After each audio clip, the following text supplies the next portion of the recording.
তো the wind cap কার লেখা? Gen হায়াত ইয়েলেনের লেখা।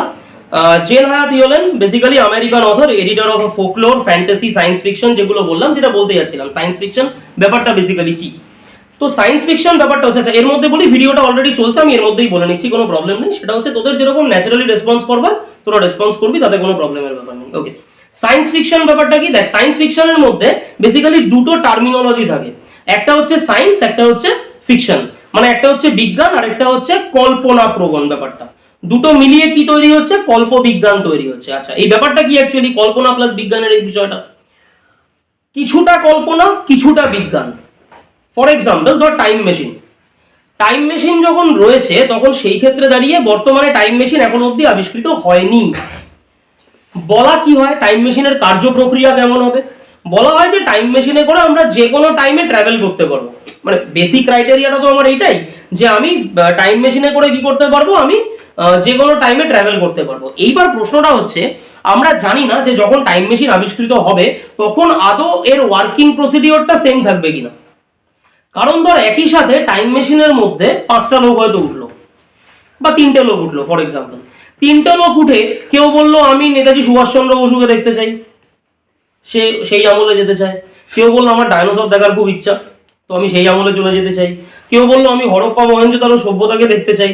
বেচারা টাইম মেশিন কনফিউজ হয়ে যাবে যে কারটা আগে পালন করবে আর কারটা পরে।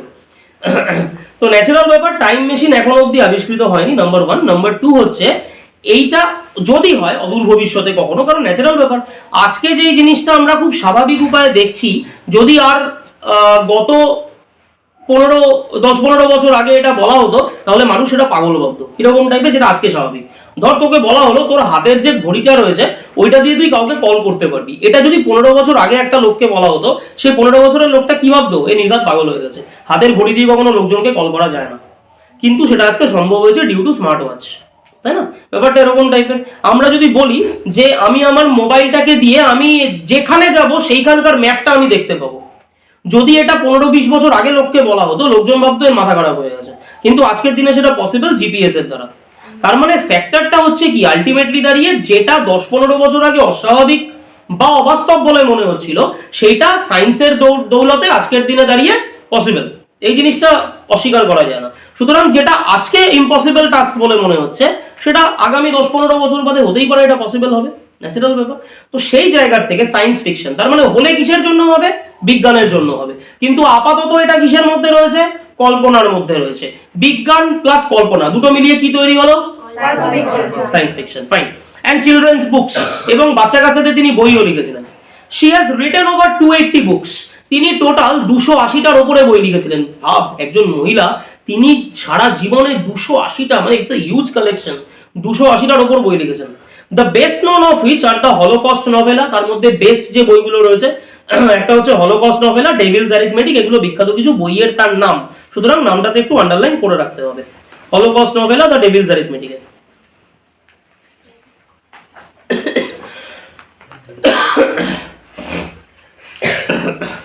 The present text is an edited version of a popular short story of the same name. এই যে গল্পটা আমরা পাচ্ছি এইখানটায়, প্রেজেন্ট যে শর্ট স্টোরিটা পাচ্ছি, একই গল্পের থেকে নেওয়া। একই গল্প মানে কোন গল্পের থেকে নেওয়া? তার মানে দ্য উইন্ড ক্যাপ। আমাদের যেটা সিলেবাসে রয়েছে সেটার নাম কি? The wind cap. সুতরাং আলাদা করে আর মূল গ্রন্থ থেকে নেওয়া, মূল গ্রন্থের কি নাম মাথায় রাখতে হবে না, নর্মাল এই বইয়ের থেকেই নেওয়া, মানে দ্য উইন্ড ক্যাপ থেকে নেওয়া। চলে আসি এবার গল্পে।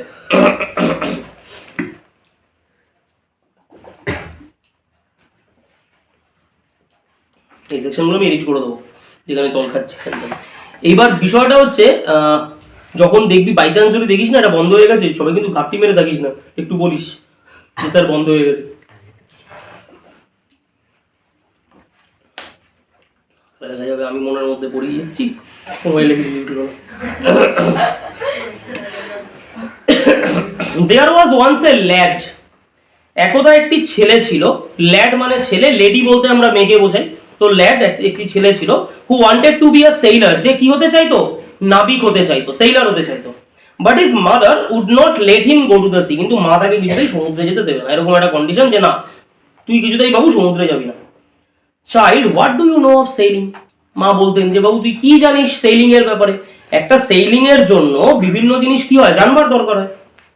ইনফ্যাক্ট সেই শুধু সেলিং বলে নয়, দুনিয়াতে যে কোনো কাজই আমি করতে চাই না কেন, আমার তো সেই কাজটা সম্পর্কে জানতে হবে। আমি যদি না জানি তাহলে সেটাতে বাজেভাবে কি করবো, আমি ফেইলিয়ার হবো, ন্যাচারাল ব্যাপার। আমার যদি কাজটা না জানাতে থাকে, ধর আমরা পড়াচ্ছি, আমাদের মতন যেসব টিচাররা রয়েছেন তারা পড়াচ্ছেন, তারা যদি পড়াতেই না জানেন তাহলে কি হবেন, বাজেভাবে ফেইলিয়ার হবেন, ন্যাচারাল ব্যাপার। যারা ডাক্তারি করছেন তিনি যদি ডাক্তারই না জানেন তাহলে তিনি কি হবেন, সেই প্রফেশনে ফেইলিয়ার করবেন বা ফেইলিয়ার হবেন, ন্যাচারাল। তো বলছেন যে বাবু তুই কি জানিস সেলিং এর ব্যাপারে, she would say, তিনি বলতেন এই কথাটা, you are a farmer's son, underline করতে হবে।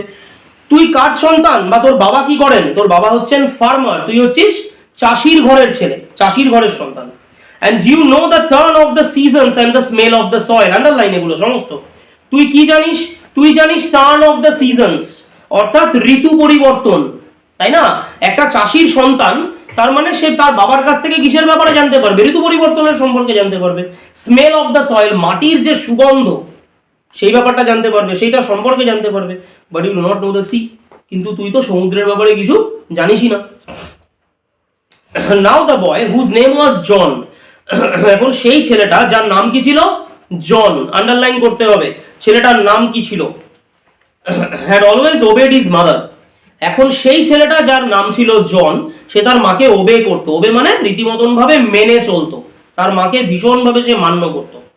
So he went about his farm work, সে কি করলো, তার ফার্ম ওয়ার্কে চলে গেল বা চাষের কাজে চলে গেল, উইথ এ হেভি হার্ট, মন ভারাক্রান্ত করে। কেন, সে যেটা হতে চেয়েছিল মা সেটা তাকে হতে দেয়নি বা মা অ্যাপ্রুভ করেনি, স্বাভাবিকভাবেই তার মনটা কি হলো, খুব খারাপ হয়ে গেল এবং সে কি করলো, কাজে চলে গেল, ফার্ম ওয়ার্কে, ফার্ম ওয়ার্ক মানে কৃষিকাজের মধ্যে চলে গেল, উইথ এ হেভি হার্ট, মন খারাপ করে, but did not again mention the sea. কিন্তু ওই যে মাকে খুব মেনে চলতো, ন্যাচারাল ব্যাপার, মায়ের মুখোমুখি তর্ক করা বা কোনোভাবে মিসবিহেভ করা, এগুলো কোনোটাই সে করলো না। সে কি করলো, চুপচাপ মন ভারাক্রান্ত করে সমুদ্রের মধ্যে চলে গেল। One day he had been walking behind the plough, একদিন সে কি করছে, প্লাউ, প্লাউ মানে কি, লাঙল, লাঙলের পিছনে সে লাঙল চাষ করা, কেউ দেখেছিস, অভিজ্ঞতা আছে কারোর এখানে, কেউ দেখিসনি তাই তো? আচ্ছা, সামনের দিকে কি জোড়া থাকে, বলদ জোড়া থাকে, সামনের পেছন দিকে কি থাকে, জোড়ার সঙ্গে আটকানো কি থাকে, লাঙল থাকে। লাঙলটা কিরকম, কাস্তের মতো এরকম টাইপের। এবং যথারীতি ওই লাঙলটা যখন হলো তখন কি হচ্ছে, লাঙলের ওপর আর নিচ পোর্শনটা ধরতে হয় চাষিকে, ধরে কি করতে, ওটাকে ঠেলতে হয়, বলদগুলো যেটা থাকে ও ঠেলতে ঠেলতে গোটা মাঠটাকে ওরকম ভাবে চাষ করতে থাকে। তো জন কি ছিল, লাঙলের পিছনে ছিল। তো one day he had been walking behind the plough, একদিন জন ছিল লাঙলের পিছন দিকে। হি all but ran over a tiny green turtle on a clod of dirt. He all but ran over, এই জায়গাটা ভালো করে বুঝবি। He all but ran over a tiny green turtle on a clod of dirt. Clod মানে কি, clod মানে হচ্ছে lump, lump মানে জট। একটা জায়গায় এরকম মাটিটা এরকম উঁচু হয়েছিল, নোংরা ছিল একটু মাটিটা, একটু লাম্প টাইপের, একটু উঁচু হয়েছিল এরকম ধরনের। সেটার উপর দিয়ে একটা কি ছিল, একটা টার্টেল ছিল, টার্টেল মানে কচ্ছপ, একটা কচ্ছপ ছিল। ও আরেকটুর জন্য, অত বড় মাঠে স্বাভাবিক একটা কচ্ছপকে তো আর ওরকম ভাবে খেয়াল করা যায় না, ও আরেকটু হলে কি করতো, কচ্ছপের ওপর দিয়েই হয়তো লাঙলটা চালিয়ে দিত। র্যান ওভার মানে হচ্ছে পিষে দেওয়া, কচ্ছপটাকে হয়তো আরেকটু হলে কি করতো, পিষে দিতে যাচ্ছিল, এরকম টাইপের একটা কন্ডিশন ছিল। কিন্তু যাই হোক, ভাগ্যের জোরে কচ্ছপটা বেঁচে গেল, সঠিক টাইমে লাঙলটাকে দাঁড় করিয়ে দিয়েছে, কচ্ছপটা বেঁচে গেছে। He picked the turtle up, সে কি করলো, কচ্ছপটাকে তুললো, কচ্ছপটাকে তুললো and set it on his head, এবং সেটাকে কোথায় প্লেস করলো, তার মাথার উপরে প্লেস করলো। কচ্ছপটাকে তুললো, তুলে তার মাথার উপরে প্লেস করলো। where he knew it would be safe, যেখানে সে জানতো যে কচ্ছপটা সেফ থাকবে। মানেটা কেন, কারণটা হচ্ছে দেখ, আবার যদি মাঠের কোনো সাইডে রেখে দেয়, কচ্ছপটা যদি আবার এদিক ওদিক হাঁটতে হাঁটতে কোথাও চলে আসে, বা মাঠের সাইডে হয়তো রেখে দিয়ে ভুলে গেল, বাই চান্স খেয়াল করলো না, আবার গোটা মাঠ চষার সময় বাই চান্স যদি কচ্ছপটা মরে যায়, নিজের মাথার উপরে তো আর চাষ করবে না, স্বাভাবিক। তো মাথার উপরে কি করলো, কচ্ছপটাকে সেফলি রেখে দিল। বল বাবা। হ্যাঁ, যা যা যা, এই যে এখান দিয়ে মাঝখানে সুইচটা, হ্যাঁ, সামনের দিকটা ওটাকে টেনে নি, তারপরে করো। হ্যাঁ, তুই ওখান থেকেই শোন, আমি জোরে জোরে করছি। তো বলছে সে কি করলো, tiny green turtle on a clod of dirt. তো ক্লড অফ ডার্টের উপর দিয়ে সে প্রায় চাপিয়ে দিচ্ছিল, চলে যাচ্ছিল। তো কচ্ছপটাকে তুলে কি করলো, pick the turtle up and set it on his head, তার মাথার উপরে রাখলো। Very knew it would be safe, যেখানে সে জানতো যে কচ্ছপটা কিসে থাকবে, সেফ থাকবে, কচ্ছপটা নিরাপদে থাকবে, এটা বেসিক্যালি সে জানতো।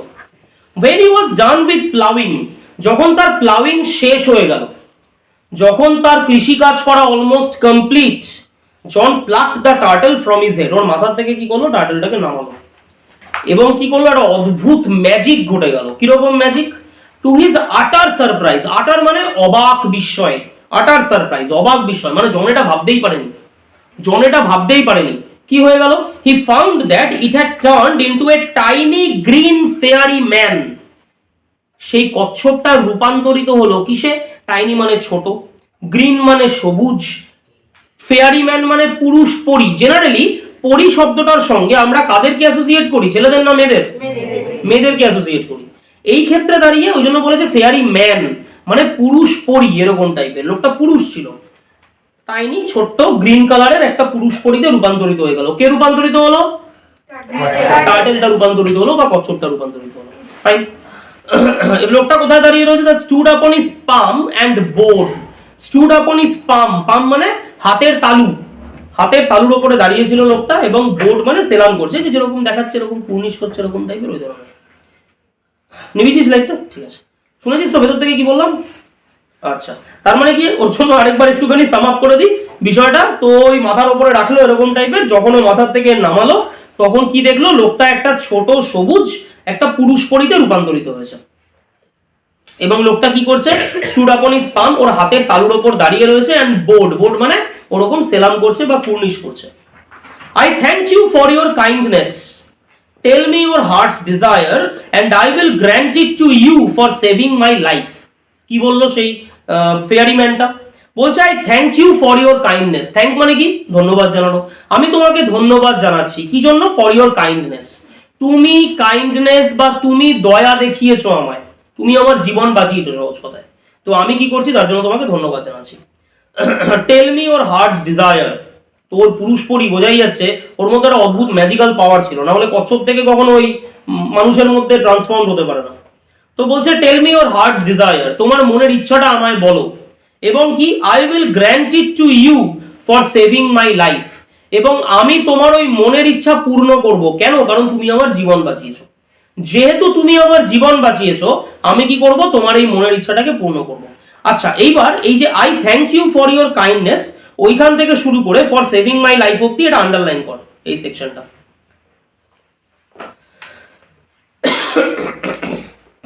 তো জনকে বললো তোমার মনের কি ইচ্ছা বলো, আমি সেটাকে পূর্ণ করবো। আচ্ছা, এইবার আমাকে একটা কমন সেন্স খাটিয়ে বল, সেটা হচ্ছে গল্পের শুরুতেই বলা হয়েছিল জনের কি মনের ইচ্ছা? কি মনের ইচ্ছা ছিল জনের? সেইলার হওয়া। তার মানে বিষয়টা হচ্ছে জনকে যখন ও জিজ্ঞাসা করবে যে তোমার কি মনের ইচ্ছা বলো, কারণ আমি সেটাকে পূর্ণ করব। রমজিৎ, কথা নয় রে বাবা। আচ্ছা, বিষয়টা হচ্ছে যে যখন বলা হলো যে আমি তোমার মনের ইচ্ছা পূরণ করব, স্বাভাবিকভাবে জনের মাথায় কোন ইচ্ছাটা আসবে? সেইলার হওয়ার ইচ্ছা, নাম্বার 1। ওকে, বাট ও কি বলে পিছিয়ে যাবে, মানে কি ভেবে পিছিয়ে যাবে? মা বারণ করেছে, মা চায় না যে আমি সেইলার হই, এটা বলেও কি করবে? শুরুর দিকে পিছিয়ে গেছিল, সেটাই দেখবো। জন বোর্ড ব্যাক, তো ও যখন বাউ করলো, ওকে বাউ মানে এরকম কুর্নিশ জানালো, তো জনও বাউট ব্যাক করলো, জনও কুর্নিশ জানালো, বাট সেইড নাথিং, কিন্তু কোনো কথা বললো না। although his heart yearned to go out to the sea, যদিও তার হৃদয়, yearned মানে চাইছিল, প্রবল ভাবে চাইছিল, তার হৃদয় কি চাইছিল? সমুদ্রে যেতে। জনের কি ইচ্ছা জীবনে? সেইলার হওয়া, তো ন্যাচারাল ব্যাপার, ওর হৃদয় চাইছিল সমুদ্রে যাওয়ার জন্য, কিন্তু কি he did not express his wish, মনের ইচ্ছা পূরণ মানে এক্সপ্রেস করলো না। কেন? মা বারণ করেছে। মায়ের অবাধ্য জীবনে হবে না, স্বাভাবিকভাবে মনের ইচ্ছাটাকে কি করলো? ওখানে ভেতরেই চাপিয়ে রেখে দিল। এইবার ওই পুরুষ পরিচয়ের মধ্যে আরেকটা পাওয়ার ছিল, এক তো মনের ইচ্ছা বললে পূরণ করতে পারতো, এটা তো ফার্স্ট পাওয়ার। দ্বিতীয় কথা হচ্ছে মনের কথাও বুঝতে পারতো, কে মনে মনে কি চিন্তা করছে সেটাও বুঝে নিতে পারতো, তাই না? The green fairy man could read a heart easily, তো ওই পুরুষ পরীটা যে কারোর হার্ট বা যে কারোর মনের যে কথাগুলো সেগুলোকে কি করতে পারতো? চট করে বুঝে নিতে পারতো। সো হি সেইড, সেই জন্য সে বললো, কি বললো? বলছে আই সি, আই সি মানে আমি দেখতে পাচ্ছি না, মনের ভেতরে ঢুকে দেখতে পাবে না নিশ্চয়ই, স্বাভাবিক তো, এক্স রে করার মেশিন নেই তো চোখে। বিষয়টা হচ্ছে মনের ভেতরে ঢুকে দেখতে পাচ্ছে না। আই সি মানে আই আন্ডারস্ট্যান্ড, আমি বুঝতে পারছি। কি বুঝতে পারছি? You wish to go sailing, আচ্ছা তুমি তো সেইলিং এ যেতে চাইছো, পুরুষ পরীটা বললো ওকে, তুমি তো সেইলার হতে চাও, এটা তো আমি বুঝতে পারছি পরিষ্কার। যেই বললো John's face answered for him, জনের মুখটাই ওর জন্য উত্তর দিয়ে দিল। জনের মুখটা কিভাবে উত্তর দিল? ধর কথা কথা তোদের জন্মদিন, কারোর না কারোর কোনো না কোনো দিন তো জন্মদিন বছরে, কারোর না কারোর জন্মদিন আছে। তোর একটা খুব হয়তো মনের ইচ্ছা যে আমার একটা নিজস্ব ক্রিকেটিং কিট থাকবে, ছেলেদের ক্ষেত্রে বলছি, ক্রিকেটিং কিট থাকবে, গ্লাভস থাকবে, প্যাড থাকবে, একদম পুরো প্রফেশনাল প্লেয়ারদের মতো। অথবা মেয়েদেরও হয়তো এই ধরনের কিছু নয়, হয়তো মেকআপ টেকআপের ইচ্ছা, কিছু কিট কিট ফিট থাকবে, এইসব কিছু বিভিন্ন টাইপ। এইবার ধর যাদের ক্রিকেটিং কিটের ইচ্ছা, বাবাকে বলেছিস, বাবা বলে যে এই বছর একদম না, এই বছর কিছু বলবি না, মাধ্যমিক দিয়ে তারপরে সব কিনা দেবো, এরকম একটা ব্যাপার।